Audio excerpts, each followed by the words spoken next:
Images have emerged on social media purporting to show U.S. servicemen speaking out against a looming strike against Damascus. People in military dress are seen posing in front of cameras with signs saying that they didn't sign up to fight with Al-Qaeda in Syria. These pictures cannot be verified. The Pentagon is reportedly looking into the possible identities of those involved.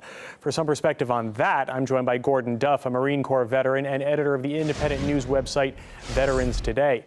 Thanks for joining us. So how likely do you think it is that these images portray people who genuinely serve in the U.S. military?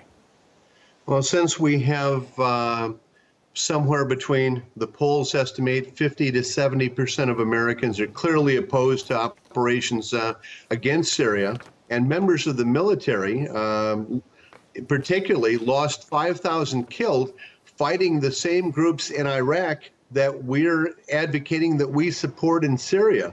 So members of the military from either side, and there are clear divisions in the military, both the left and the right, none of them have any reason to want to support Syrian rebels.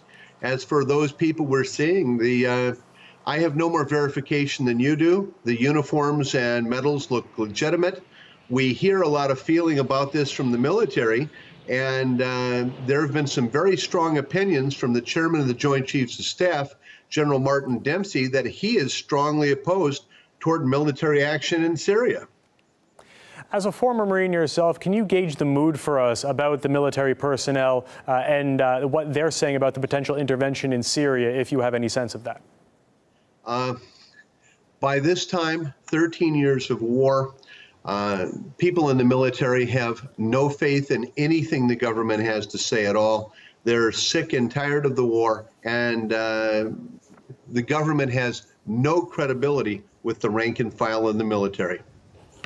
What do you make of the fact that Washington is backing Syrian rebels who are fighting alongside militant groups, some of them linked to Al-Qaeda? You know, it's something that we are noticing every single day. We look in Washington and we're finding that Washington, especially the statements by Secretary Kerry, are increasingly divorced from reality.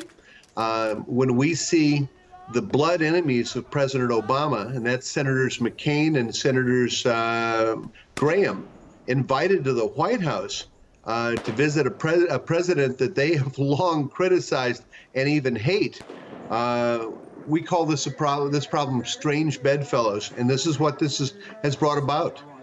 It's desperation. President Obama says he wants a narrow and limited action, though. If the U.S. goes ahead, is there danger, do you think, of mission creep? You know, Brzezinski was talking about that today, that the idea of a limited action will make the U.S. look weak.